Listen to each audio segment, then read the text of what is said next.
Di saat aku menggenggam tasbihku dan kamu menggenggam salibmu. Di saat aku beribadah ke Istiqlal, namun engkau ke katedral. Di saat bioku tertulis Allah Subhanahu wa Ta'ala dan biomu tertulis Yesus Kristus. Di saat aku mengucap Assalamualaikum dan kamu mengucap Salam. Di saat aku mengejak Al-Quran dan kamu mengejak Alkitabmu. Kita berbeda saat memanggil nama Tuhan. Tentang aku yang menengadakan tangan dan kau yang melipatkan tangan saat berdoa. Aku, kamu, kita. Bukan Istiqlal dan katedral yang ditakdirkan berdiri berhadapan dengan perbedaan namun tetap harmonis. Andai saja mereka memiliki nyawa, apa tidak mungkin mereka saling mencintai dan menghormati antara satu dan yang lainnya. Terima kasih. Salam. Assalamualaikum warahmatullahi wabarakatuh. Dan masuk ke gereja, bahkan beliau menghukumi siapa yang ikut ke sana mizayyim, bahkan sekedar mengenakan simbol-simbol, pakai topi dan sebagainya, bahwa kafir, maka ikut dalam kekafiran. Masuk ke tempat kalau ada berhala.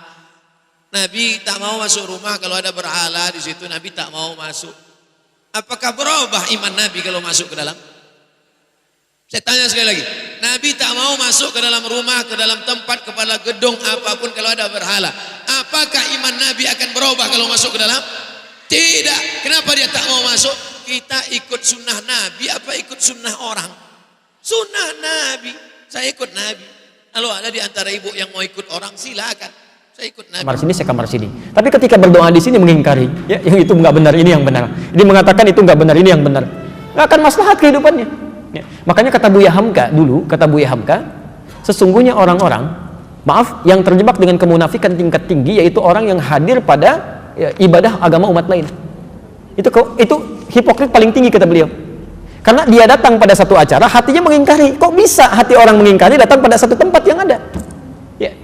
Anda diundang ke satu tempat, tapi Anda nggak suka dengan acaranya, segalanya Anda ingkari itu, tapi Anda hadir di situ, kan aneh itu. Ya. Itu paling aneh. Ya. Makanya pendiri Nahdlatul Ulama, Kiai Haji Muhammad Hashim Asy'ari, itu pernah menulis kitab. Beliau punya 19 kitab. Dari 19 kitab ini, kitab keduanya namanya judulnya Risalah Ahlus Sunnah wal Jamaah. Halaman ke-14, paragraf yang pertama bagi 1 sampai dengan 4. Posisi paling kanan sebelah atas. Di kitab ini itu disebutkan Pak Ibu sekalian. Kalau Anda lihat di halaman ke-9 ya, itu judulnya tentang Faslun Awwalu Dhuhuril Bid'ah fi Ardi Jawa. Pasal yang menerangkan tentang awal munculnya bid'ah di tanah Jawa. Bid'ah yang dimaksudkan bukan bid'ah fikih, bukan, tapi akidah. Jadi aliran sesat. Ya, aliran sesat. Kata beliau, "Wantisyaruha fi ardi Jawa wal mubtadi'ina fiha." Dan penyebarannya di tanah Jawa, di pelosok Jawa, dan orang-orangnya, tokoh-tokohnya. Itu begitu menyebutkan kalimat pertama, kata beliau, adalah penduduk Jawa itu seluruhnya itu Ahlus Sunnah wal Jamaah. Ahlus Sunnah wal Jamaah. Tapi tibalah kemudian di tahun 1330 Hijrah. Alfun wa thalathimi'atin wa thalathina hijriyatan. Tiba-tiba entah dari mana masuk paham-paham ke Jawa, merubah keadaan-keadaan Ahlus Sunnah itu. Bahkan ada penyimpangan-penyimpangan.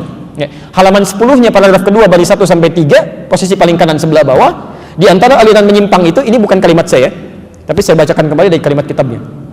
Wa minhum rafidhiyuna. Di antara aliran menyimpang itu yang bid'ah itu ada aliran Rafidah. Rafidah itu nama lain dari Syiah. Ya, disebut Rafidah dari kata rafadha, artinya menolak. Karena Syiah itu menolak kekhalifahan Abu Bakar, Umar, Uthman. Ya, mereka katakan Ali yang berhak. Itu disebut oleh Syekh Hasim yang mendirikan Nahdlatul Ulama tanggal 31 Januari 1926. Itu aliran menyimpang. Dulu nggak ada Syiah. Tiba-tiba muncul kata beliau. Ya sebuna Sayyidina Abu Bakr wa Umar radhiyallahu taala anhuma. Ya, mereka seringkali mencela ya kekhalifahan Abu Bakar dan Umar, semoga Allah meridhai kepada keduanya. Wa yubalighuna Ali bin Abi Thalib wa ahli baitihi. Ya, dan terlalu mengkultuskan Ali dan ahli baitnya. Kita harus menghormati, ya, menyayangi ahli bait dan sebagainya, tapi tidak kemudian menjelek-jelekan sahabat yang lain. Ya. Tapi yang menarik di halaman 14, Masya Allah, Anda bisa pastikan, kata beliau, bahkan ditemukan ada orang-orang ya, yang ikut-ikutan ilal kanais, maaf ya, ke gereja. Kanais itu jamak dari kanisah, ke gereja. Jadi tahun 1330 itu sudah ada yang ikut-ikutan. Ya. Kan Portugis pertama kali yang membawa yang pertama kali membawa agama Kristen Katolik ke kita, ya, ke Nusantara tahun 1511 lewat Selat Malaka. Dia masuk ke wilayah timur, membawa 3 misi, gold, glory, and gospel. Ya. Gold, dia mencari rempah-rempah. Ya, emas dulu disebut dengan emas hijau. Emas hijau. Jadi ada teh, ada kopi. Ya, nanti dikemas kemudian oleh Belanda di kemudian hari, dia coba tanam kopi di wilayah yang sekarang disebut dengan Pondok Kopi. Tapi dia gagal. Ya, lalu dia pindah ke daerah ke Pariangan, ya Pariangan ke daerah Bandung ke sana, dekat sedikit ke Malabar, berhasil di situ sampai ekspor pertamanya itu nomor 2 setelah Yaman. Ya, Yaman punya Arabica saat itu. Kemudian ekspor keduanya sama dengan Yaman, ekspor ketiganya melebihi Yaman. Sampai dia bikin pemancar di situ, disambungkan kemudian ke Paris, ditembuskan ke Belanda. Maka dikenal dengan Paris van Java, Bandung pada saat itu. Nyambung, ya. Makanya kalau Anda ke Belanda atau ke Eropa mengatakan I want a cup of Java, ya kan? I want a cup of Java, itu minta kopi. Blender kopi sampai sekarang ada, ya. Sebagian ini diambil dari Pagar Alam yang Palembang di sana, ya. Makanya Anda akan temukan, dan biasanya itu kopinya robusta, daerah-daerah sana, diambil dari sana, ya. Ya, itu saya baca. Ini di kakak kami waktu ke Leiden itu tadi tentang kopi, kita diskusi, bawa, ya, sampaikan. Nah, itu poin-poin yang hadir ke kita. Saya sambungkan dulu. Kenapa nyampe ke kopi? Jadi Portugal bawa itu gold, glory, dia mencari ekspansi penjajahan, gospel, dia bawa kepercayaan dia, Injil. Ya. Dia datang kemudian dia sebarkan. Apa yang pertama dilakukan itu bangun tempat ibadah. Dalam bahasa Latin, bahasa Portugis disebut dengan igreja namanya, igreja. Lisan orang kita kan kadang suka menyingkat, ya, merubah berdasarkan perjalanan waktu. Igreja menjadi gereja. Di gereja itu bukan bahasa Indonesia, dari bahasa Latin asalnya igreja. Bagaimana cara ibadahnya? Pertama mereka datang ke situ itu 2 hari setelah orang Islam ibadah. Di orang Islam umumnya hari Jumat mereka ke masjid. 2 hari setelah itu mereka berangkat ke igreja. Ya. Nah, cara menyembah orang-orang Katolik nih sampai sekarang itu nggak langsung menyembah Tuhannya, lewat perantara. Jadi kalau mau ditebus dosanya datang kepada Bapa, gitu kan, minta pengakuan dosa dan sebagainya. Disebut dengan Santo. Pada saat itu yang disembah Santo Domingo. Jadi ketika berangkat ditanya mau kemana mereka, nyembah Santo Domingo, ke gereja. Santo Domingo. Lisan orang kita senang menyingkat. Santo Domingo menjadi Minggu sampai hari ini. Tidak pakai o. Itu disingkat jadi Minggu. Minggu itu nggak ada, Pak. Nggak ada. Itu bukan bahasa Indonesia asli. Bukan. Ya. Dulu Ahad. Semua mengatakan Ahad. Ya. Santo Domingo disingkat jadi Minggu. Orang kita kan senang menyingkat, bahkan kadang jauh, ya. Saya kalau sejak di Timur Tengah olahraga, misal kita main bola, itu kalau ada Abdurrahman, orang Arab panggil Abdurrahman, ta'alina wazzi'. Abdurrahman sini oper bagi. Orang kita enggak. Man oper. Ali li dia di. Domingo, minggu. Hadirlah sampai hari ini. Di masa tahun 1330 Hijrah berkembang itu, Kiai Haji Hasyim Asy'ari memberikan fatwa, tidak boleh ikut-ikutan masuk ke gereja. Bahkan beliau menghukumi siapa yang ikut ke sana mizayyim, bahkan sekedar mengenakan simbol-simbol, pakai topi dan sebagainya, fahuwa kafir, maka ikut dalam kekafiran mereka. Man tasyabaha biqaumin fahuwa minhum. Itu keluar fatwa. Ya. Hati-hati Bapak Ibu sekalian, hati-hati ya, ini tidak mudah. Nah, yang jadi persoalan sekarang, kok bisa sekarang semakin berkembang? Ya. Saya nggak bisa memahami itu. Mohon maaf, saya tidak bisa memahami sampai hari ini. Kok bisa adzan berkumandang di tempat ibadah orang lain? Buka puasa di tempat ibadah orang lain, ngapain? Pantasan orang-orang singgah di masjid habis dibawa ke tempat ibadah agama lain. Kan selawatan di tempat ibadah agama lain kan kacau seperti itu. Ya. Itu nggak tepat ya, itu tidak tepat. Turunlah kemudian ayat, ya, Quran surah kedua ayat 208 itu. Ya ayyuhalladzina amanu dukhulu fis-silmi kafah. Hei orang-orang yang telah menyatakan dirinya beriman, kalau sudah muslim ikuti ketentuan Islam secara menyeluruh. Jangan setengah-setengah. Sholatnya sesuai Nabi, tapi lisannya nggak sesuai Nabi, gitu kan? Pandangan matanya nggak sesuai Nabi, atau masih ikut-ikutan kepada yang lain. Termasuk maaf misalnya, Nabi dulu, Nabi Muhammad, itu yang tadi Quran surah 17 ayat 73 sampai 75 itu, kan saya belum tuntas tadi nerangkan itu. Malam-malam datang proposal mengajukan beliau untuk ikut-ikut nyembah kan? Itu ketika turun Al-Kafirun pada pulang, tapi nggak putus asa Pak. Besoknya ngajak lagi. Ketika Nabi subuh-subuh ke Hajar Aswad, ya, ke Ka'bah. Itu datang salah satunya mengatakan, Muhammad, gini, gak usah nyembah deh. Yang kayak tadi malam, hormati aja. Minimal kita saling penghormatan lah. Kamu pegang aja lah ini. Kan dulu di sekitaran Ka'bah masih ada tuh ya, patung-patung gitu. Kamu pegang aja, gak usah disembah, gak usah apa. Cuman pegang aja begini untuk menghormati kita. Itu hampir-hampir terjadi pergolakan dalam jiwa Nabi. Ya, Nabi sampai mengatakan, ini kan saya cuman megang aja. Kan? Dalam jiwanya itu. Cuman megang aja, tidak akan berpengaruh apa-apa. Dengan seperti itu justru nanti saya akan lebih lapang ibadahnya. Tiba-tiba ketika lintasan itu ada dalam pikiran, kemudian sebelum itu terjadi, nah ini sifat maksum. Maksum itu dijaga dari berbuat salah. Turunlah wahyu di Quran surah 17 ayat 73 sampai 75 itu. Wa in kadu la yaftinunnaka 'anil ladzi auhayna ilaika ghairah. Hampir-hampir ya ada orang yang bisa mempelesetkan engkau untuk berpaling dari tuntunan wahyu kami. Itu hampir-hampir sampai kemudian turun ayat itu. Sampai mengatakan jangan sampai tersentuh, kalau itu kejadian akan ditimpakan dhi'fal hayati wa dhi'fal mamat. Siksa berdua kali lipat. Nyentuh aja nggak boleh, apalagi bersih-bersih.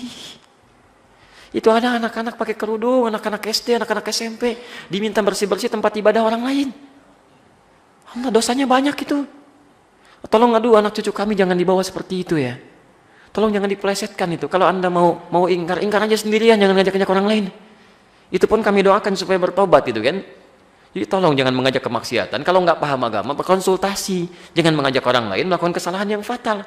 Itu kasihan anak-anak pakai kerudung, masih SD, ada yang SMP, dibawa ngelap-ngelap tempat ibadah orang. Nabi aja megang, nggak boleh, Anda bersih-bersihin. Itu fatal itu. Dan kalau sekampung sudah dibegitukan, itu bahaya itu. Bahaya itu ya. Harus diingatkan ya, ulama-ulama setempat mesti mengingatkan itu, mesti mengingatkan dan sebagainya ya. Jadi jangan sampai kebaikan-kebaikan dunia mengalahkan nilai-nilai akhirat. Itu fitnah paling besar itu, ujian terberat itu.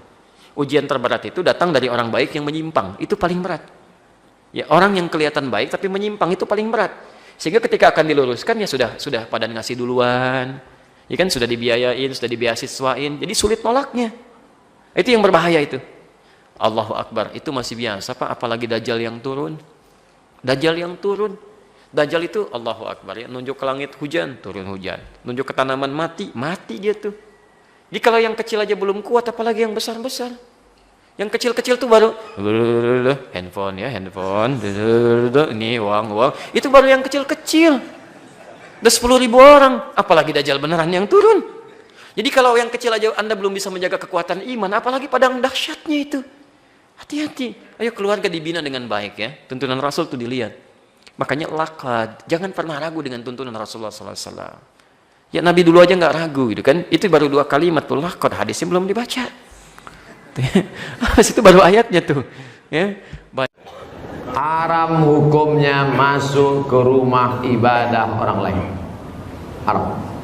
Saya tak nonton film ini sampai habis. Baru menengok trailernya. Tapi di dalam itu yang bisa saya komentari, pertama masuk ke rumah ibadah. Karena Nabi tak mau masuk ke dalam tempat fihi surah wat tamathil. Kalau di dalam itu ada patung berhala. Maka dalam Islam, mazhab Syafi'i mengharamkan masuk ke dalam rumah ibadah di dalamnya ada berhala. Mazhab Syafi'i. Kita pakai mazhab apa? Mazhab Syafi'i. 2. Tentang masalah laki-laki perempuan berdua-duaan tak mahram. Anak panah. La yakhluwanna rajulun ma'a imra'atin illa ma'adhi mahramin. Oleh sebab itu maka kita jaga anak cucu kita dari perbuatan-perbuatan maksiat. Bahwa ada misi-misi sesuatu di balik ini semua, wallahu a'lam bishawab. Kita akan diminta tanggung jawab di hadapan Allah Subhanahu wa taala. Islam tak perlu diajari bagaimana berinteraksi sosial dengan saudara kita non muslim, karena kita sudah lama bertetangga, apalagi orang Tanjung Pinang. Seandainya orang Tanjung Pinang ini ekstrim, tak akan ada orang Tionghoa di Tanjung Pinang, betul? Kita semuanya bisa menerima, siapapun yang datang semua bertetangga, berkawan, bersahabat. Tapi kalau sudah dalam masalah ibadah, ritual, tak ada tawar menawar. Wala ana abidum ma'abatum wala antum abiduna ma'abud lakum dinukum. Ini sekarang banyak yang tak bisa membedakan kebablasan, tak bisa membedakan mana toleransi, mana tolerasin. Harus bisa dibedakan. Jangan karena toleransi mengorbankan keyakinan akidah anak-anak kita. Nauzubillah. Dan orang-orang yang pernah di pesantren pun ketika menonton itu, ini bukan anak pesantren. Anak pesantren tak begitu. Yang mengatakan gereja, pura, candi, kuburan, bahkan diskotik tak akan mengubah akidah kita selama iman kita kuat. Ini kata siapa? Kata manusia. Saya ikut kata Nabi Muhammad sallallahu alaihi wasallam. Yang diikut ini manusia biasa apa Nabi? Nabi. Nabi tidak mau masuk ke tempat kalau ada berhala. Nabi tak mau masuk rumah kalau ada berhala di situ. Nabi tak mau masuk. Apakah berubah iman Nabi kalau masuk ke dalam? Saya tanya sekali lagi. Nabi tak mau masuk ke dalam rumah, ke dalam tempat, kepada gedung apapun kalau ada berhala. Apakah iman Nabi akan berubah kalau masuk ke dalam? Tidak. Kenapa dia tak mau masuk? Kita ikut sunnah Nabi apa ikut sunnah orang? Sunnah Nabi. Saya ikut Nabi. Kalau ada di antara ibu yang mau ikut orang, silakan. Saya ikut Nabi Muhammad SAW. Marah Ustaz.